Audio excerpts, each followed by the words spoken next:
Good evening, everyone. This is the latest update on the Cybertruck explosion in Las Vegas. Has 4 hours ago. Um, they haven't said anything at the podium yet, but I'm just waiting on them to start talking. The sooner they start talking, the sooner I give y'all the information. Thank you.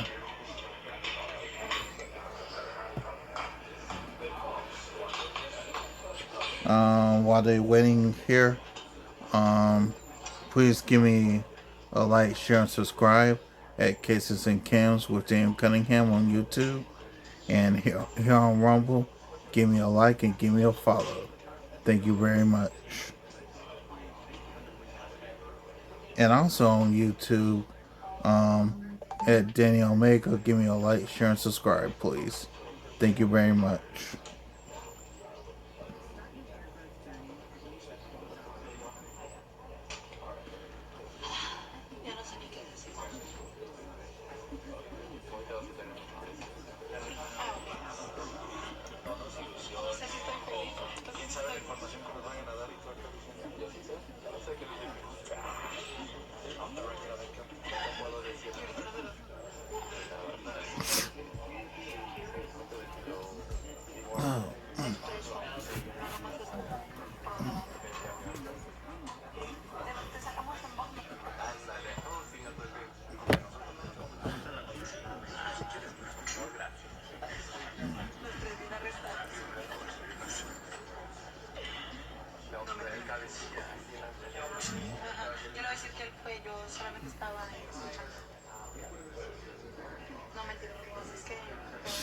I want to speed this up a little bit so they start speaking.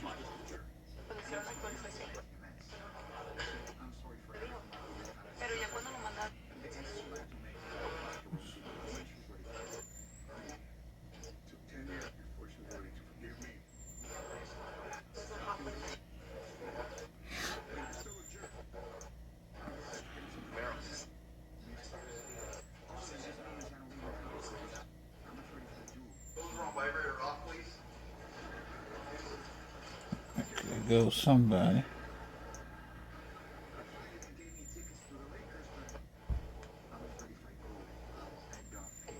There we go.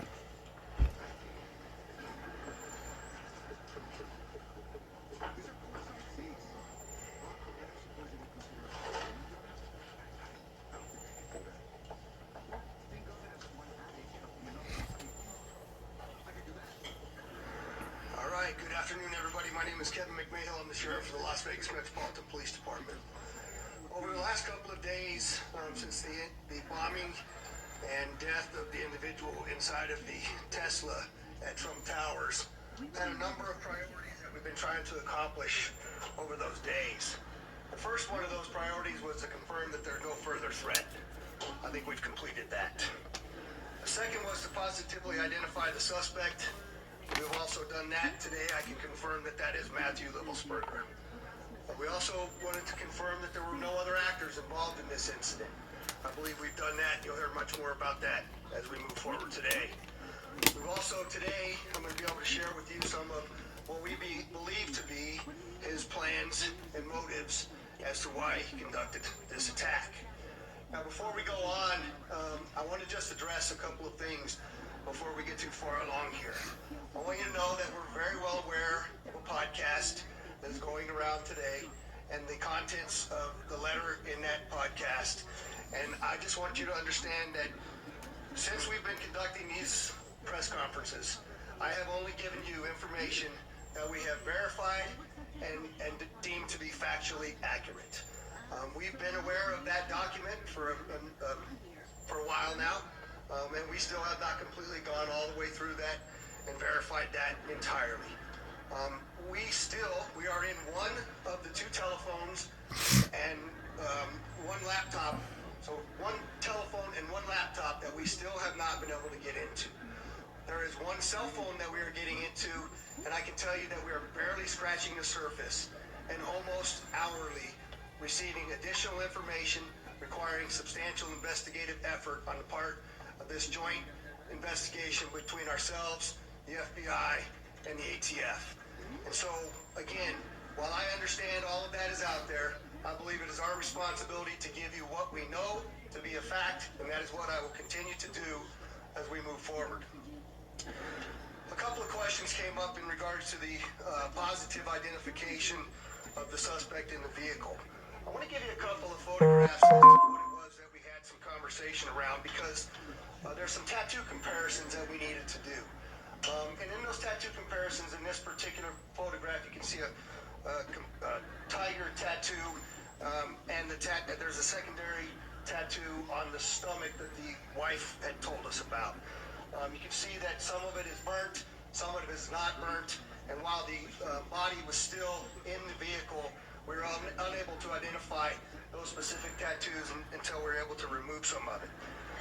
Secondarily to that, there's also a surveillance photograph that we obtained of our subject in Colorado wearing that very distinctive brown jacket. You'll see that a little bit later here in some of the photographs that one of the assistant sheriffs is going to talk to you about.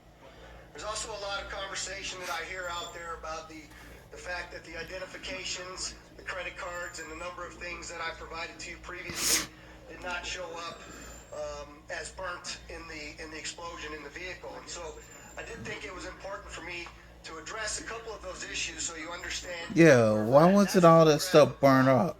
It's a leather wallet. Clearly, it's burnt up pretty well. However, that wallet was found in the back seat under some debris in the vehicle, and it contained, you'll see in this photograph, the credit cards. How in the world was none of this stuff burned up? So you tell me his military ID was partially burnt. Of the wallet. And you'll see much of this stuff does have some burn damage on it. The passport that I described to all of you was found in the back, in the bed of the truck under debris as well, and you'll see a photograph of that in there. I also had mentioned to you that we were going to be doing dental records to identify the subject in the vehicle. The Department of Defense provided those dental records to us. We then forwarded them to the coroner, and the coroner also provided a positive identification for us. Finally, we had also requested DNA from the family, which was provided to us, and it matched to our suspect. We then, of course, had now confirmed fully his identity to you. There has been, again, a tremendous amount of investigative effort that has been conducted now, and I'm going to introduce to you Assistant Sheriff Dory Corin to go over some of the extensive investigation that has occurred. Dory? Good afternoon. I'm Assistant Sheriff Dory Corin. I oversee our Homeland Security and Investigative Services Group, which includes our counterterrorism unit that's been working around the clock on this investigation. I just want to briefly share a few updates on some key areas to include the operational activity that led up to this incident, a little bit of information on the post-blast investigation as we know it today, and then finally some of the information that we're discovering most recently about motives and plans to give you some insight on why this individual committed the act that he committed. To begin just with the operational activity, the sheriff yesterday talked about the route that the suspect took to get to Las Vegas. We used a lot of this information to be able to track down video surveillance footage around different locations, as well as financial records, as well as call data records, as well as looking at the Tesla charging stations to be able to determine exactly which route the individual took, but more importantly, that it was the individual that we've identified, as well as the only individual in the vehicle during the path that he took to Las Vegas. As you'll see here in this video here at one of the charging stations, is just one example.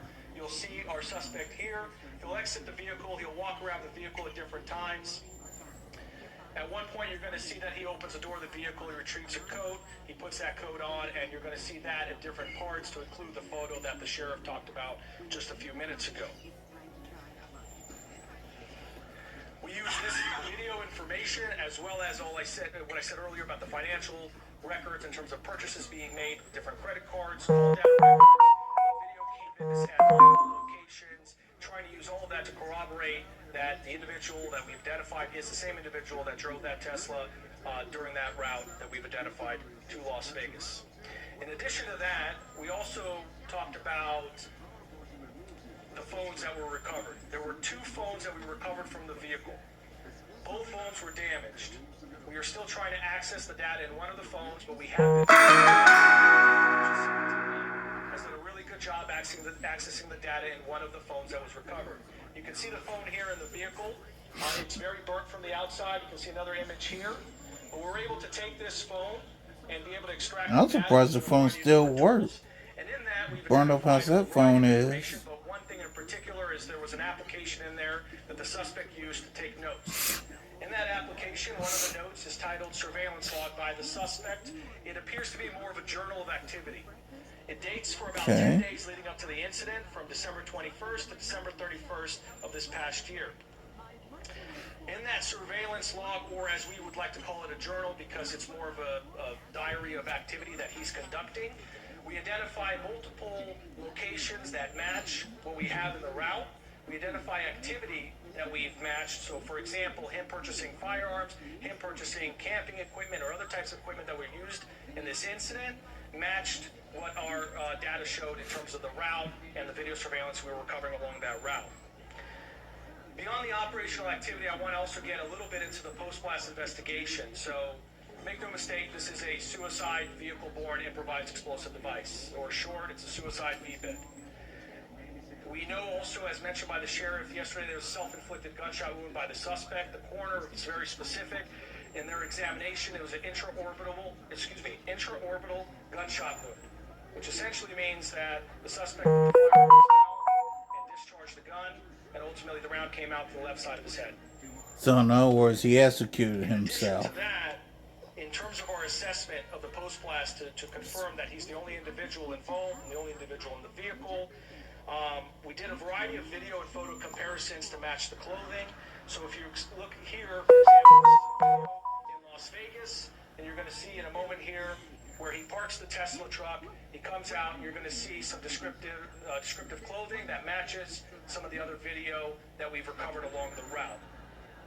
Please keep in mind, this is a very extensive investigation, so there's a lot of content for us to review and examine. We're just showing examples and samples as we get them. There's more information as we go through it. But in this video, you can see even the distinctive jacket that he is wearing in that vehicle. The other thing that's important is the sheriff mentioned yesterday that Tesla sent to us engineers to come to Las Vegas to help us extract data from the vehicle. Thanks to their support, we were able to extract an SDMI chip from the Tesla vehicle, and Tesla was able to confirm to us using the data from the vehicle that the vehicle was not in full self-driving mode at any time during this incident. Finally, the last category just to touch on is motive, which I know everyone is very eager to try to understand and be able to explain what happened. I'll reiterate what the sheriff said is we still have a large volume of data to go through and a lot of content to go through. As you know, with any one of our devices, there's thousands, if not millions, of videos and photos and documents and web history and all of those things that need to be analyzed. But with that, just as a preview for as we get information, we're trying to be as transparent as possible. There were a couple pieces of content we thought were important to share for now.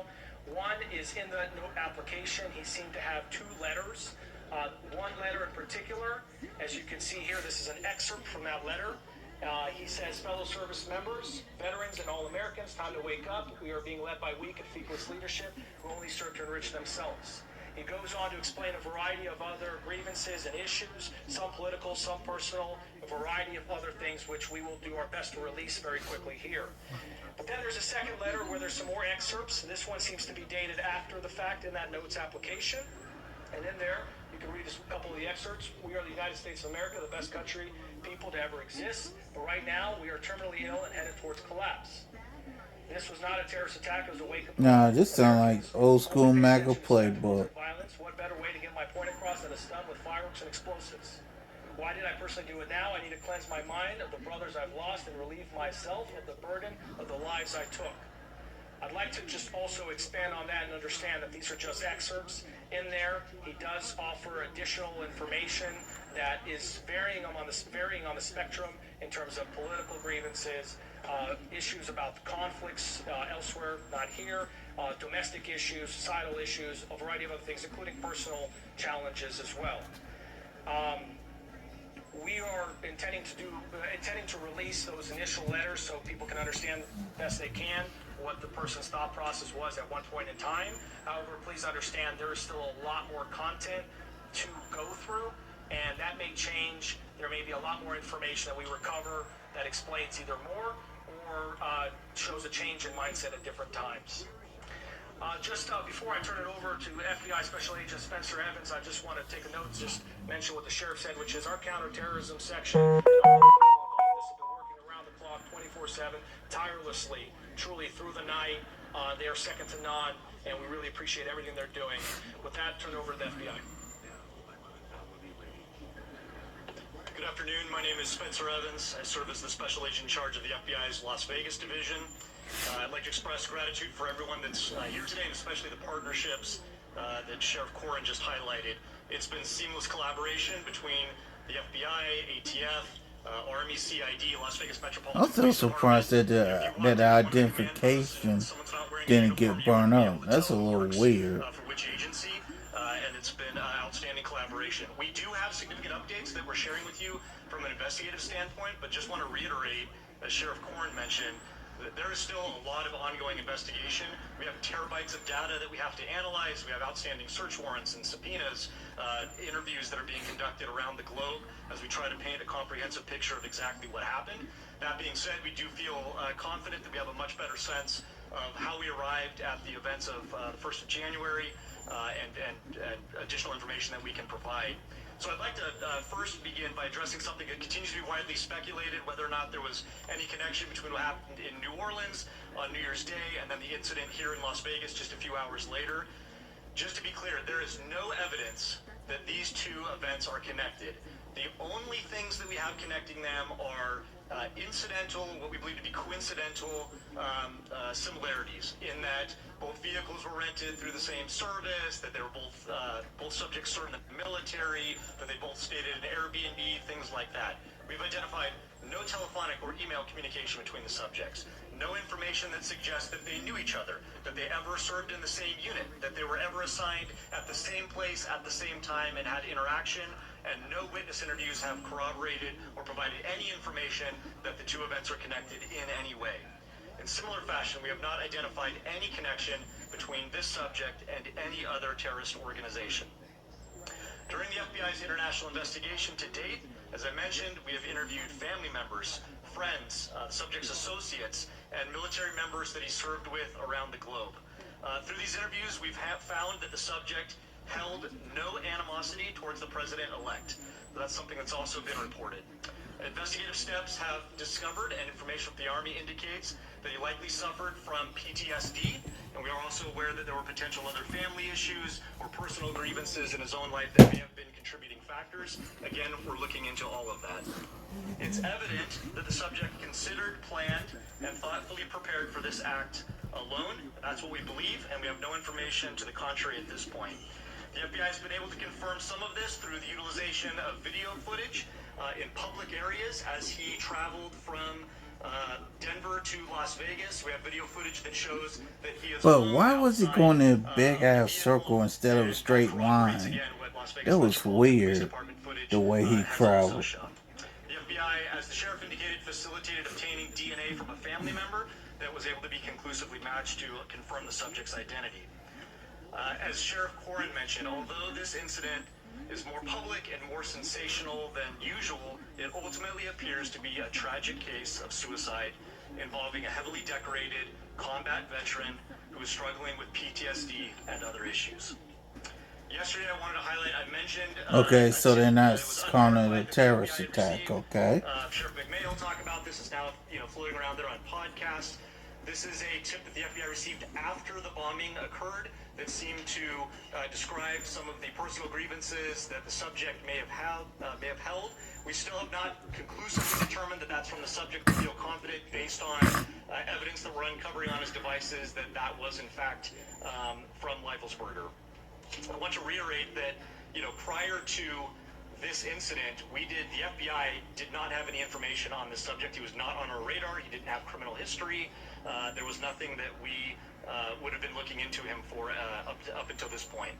Last thing I just wanted to highlight briefly is it's not lost on us. We understand that there were victims. While the subject himself was the only person that was deceased, there were several folks that were injured. Yeah, Obviously, how are any the sort of incident victims? like this has a traumatic impact on the greater community and folks that are rightly so going to be scared and concerned, and some people that were inconvenienced, and some that were taken to the hospital with injuries. We'd like to remind everyone that we're working with Las Vegas Metropolitan Police Department advocates, the Office of Emergency Services advocates, and the Southern Nevada Resiliency Justice Center to offer services to these victims.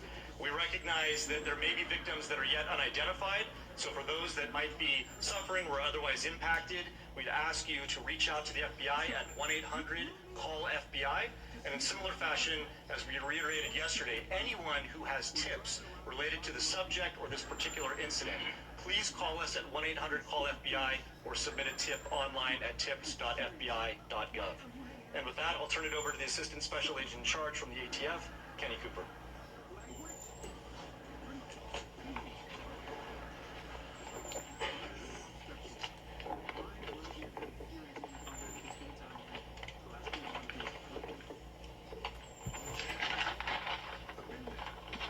Sometime today, sir. Good afternoon, everybody. My name is Kenny Cooper. I'm an Assistant Special Agent with the ATF San Francisco Field Division.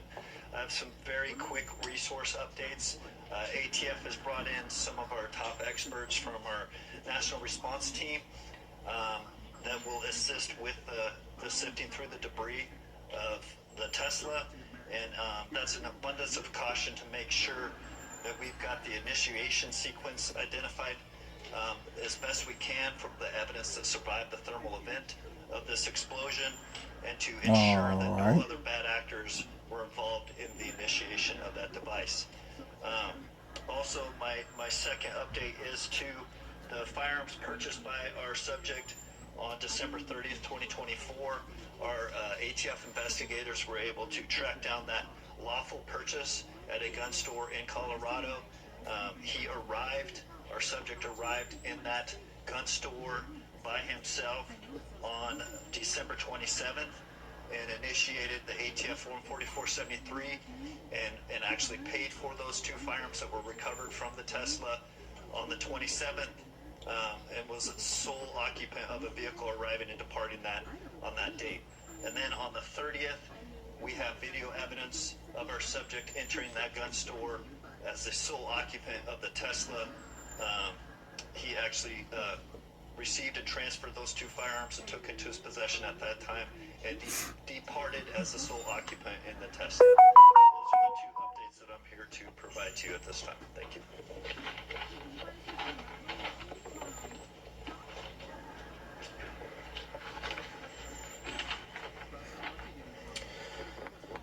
All right, with that, we'll entertain a couple questions. If you could please identify yourself, and we'll go from there. David? David Charles, KLAS. Two quick questions. One, the video that you showed of him with the Tesla was able to extract that for you from the device, from the car. The video you showed him walking around and at the charging stations. Yeah, so let me just, the question was, can we, the video that we showed, sorry, I was standing back there, so I wasn't sure which one you were looking at, but the question is, the video that we showed at the Tesla charging stations, who provided that to us? I'll let Dory answer that.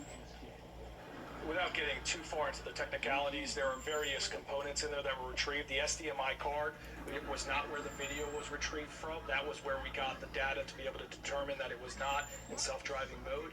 However, Tesla did provide and helped our team be able to recover the thumb drive that records other types of data to include video by the Tesla. And what state is this in? Kingman, Arizona. Second question is about the detonation. There's a lot of questions. How was he able to die by suicide and set this off? Can you just in very basic terms explain how that could happen to kind of stop these conspiracies? Yeah, so the second question is how are we able to explain the detonation versus the suicide? And we just need it to be simultaneous at the time of the detonation. But again, that's why the ATF's bringing in the SAVTs from outside to look at what that sequence was for the initiation of the explosion as well. And you know, it's very difficult to see inside of those Teslas, even with the camera angles that we have. And so we still remain challenged on finding some of that exact timing on all of that. Go ahead. Hi, Stephanie.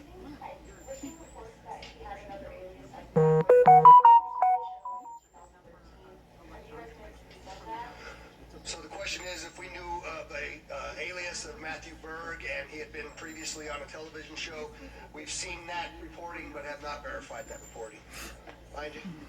Kevin Nyes with NBC News. How would you describe his state of mind in these final days, given everything that you read from his notes app and the manifesto that you've seen and that you referenced going around the podcast? Have you guys been able to rule out that it was not from him, or is it still up in the air that it could have been from him? So the question is, how would I describe his state of mind in the manifesto that was described on the podcast? Have we been able to determine whether that was from him or not? And, I'll answer the first part is, I'm not comfortable giving you state of mind just yet. I certainly am leaning a particular way, but again, I'd like to be factual to you. I think when you read the documents that we're going to give you a link to at the end of this press conference, that you can go in and make some of your own assumptions about what that is. But I will tell you that part of my hesitation on that is, I know that we have a lot more documents and number of things for us to uncover. And so I want to be able y'all to sure provide to you do. only the factual information when I have it. And so I'm not gonna opine on what I believe his state of mind was at that particular time. But certainly, you can see some troubling aspects in his life as well. And I don't know if you want to address the second part. Yeah, so in terms of the so-called manifesto that's circulating online, we have strong evidence to suggest that it was the subject that wrote it, but we haven't conclusively proven that yet.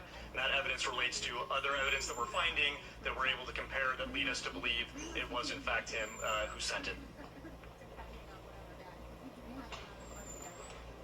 J1? Do you have an update on? Is it J1? Yes, J1.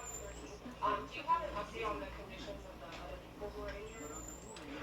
The question is, do I have any updates on the conditions of the people who were injured? And I'm told that they're all relatively minor injuries, and they've all been released from the hospital. Wix. One platform. Any website.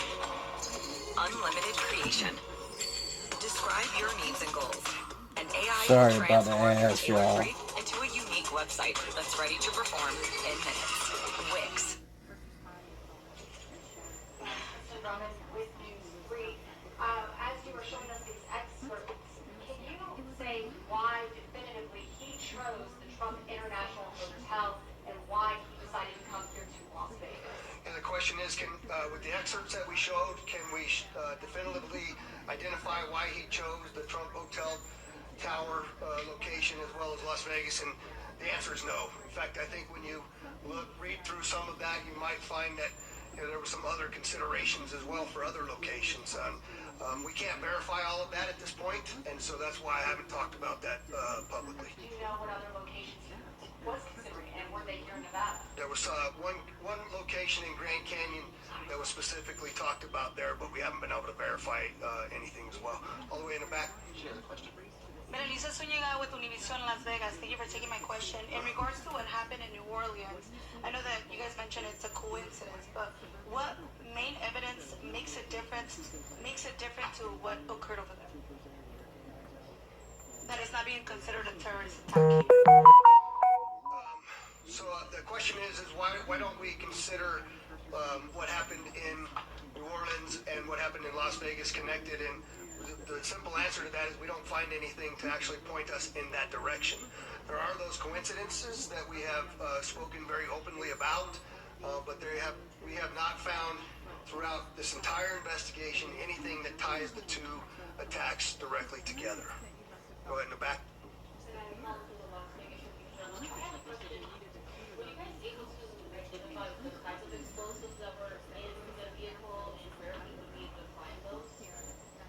So the question is, were we able to identify the types of explosives that were in the vehicle and where he was able to find those? There's a mortar type fire fireworks in the back of the vehicle, some camping fuel, and we do know that it looks like from that document that we're going to provide to you that he may have stopped outside of a location in New Mexico and obtained those fireworks legally. But that is another aspect of the investigation that continues. Hi, Noble Brigham with the Review Journal. I know. Thanks for taking my question. We've heard that the suspect wasn't opposed to President-elect Trump. Do we know anything about what his political views were? The question is that we know that we've said that he was not opposed, the suspect was not opposed to President-elect Trump. Do we know what his political views are or were? There's a variety of different reporting out there, Noble, on what that is and some of the people around him and what their particular political views were. I think when you read some of these documents, you'll see that he actually calls it a stunt in one of these documents that we're going to release to you, that he was trying to get the attention of the American people because he was upset about a number of different things. But I'll let those writings speak for themselves. I'm not conclusively telling you anything about his political affiliations at this point, but I think that's more to come on that. Sir? Ron Speaker at CBS News. Talk to us about this. You have an individual who is obviously struggling with mental health here. A member of the military service. There are others out there who may be struggling with this. A lot of mental health issues here. When they read these letters that you're about to release, how do you quell others who are struggling with the same, or carrying out and seeing this as inspiration? How do you quell the copycats out there? Yeah, so the question is obviously there's mental health involved in this, as we've already talked about, and how do we quell the others that are similarly situated to him out there in America? And I think, I'll be back in a second.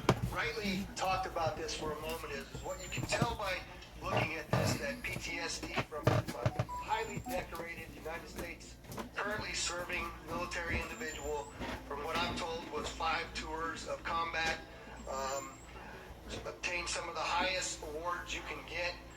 It's not much different, quite frankly, than the reasoning why we started our wellness bureau here at Metro and taking care of the heart, mind, body, and soul of the people that are out there doing this work, because they're exposed to things, they see things, they hear things, they feel things, and they smell things that most normal people don't have to do. And the heroes that are serving in the military and on the front lines of America's policing are challenged that way. And so I think we need to really pay attention to those individuals, pay attention to what mental health in America looks like.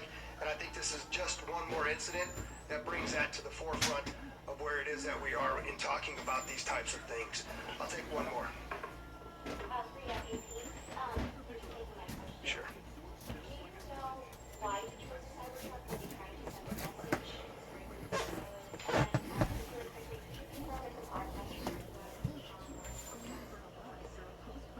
The Sean what?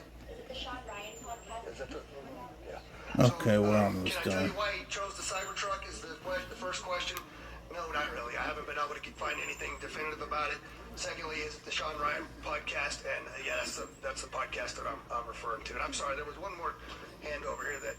Go ahead. Tom Von Cat here in Las Vegas. Hi. Is there any more speculation, more understanding on why he chose the route that he chose? Obviously, coming from Colorado, you can go through Utah. That's more common way to get to 15. Any more understanding when we're thinking about all the different potential sites that he could have chosen for this? So the question is do we know why he chose the route that he chose? I don't think we can tell you we know why he chose it, but I can tell you that there's some writings in those documents that we're going to release to you that he mentioned going to the border as well as going to the Grand Canyon. And so we continue to look through all of the available evidence to help us answer that question better. And with that, I'd just like to again thank you all for the great work you're doing and helping us get this story out. And obviously, as we get additional information, we'll push it out to you. Thank you very much. And that's it.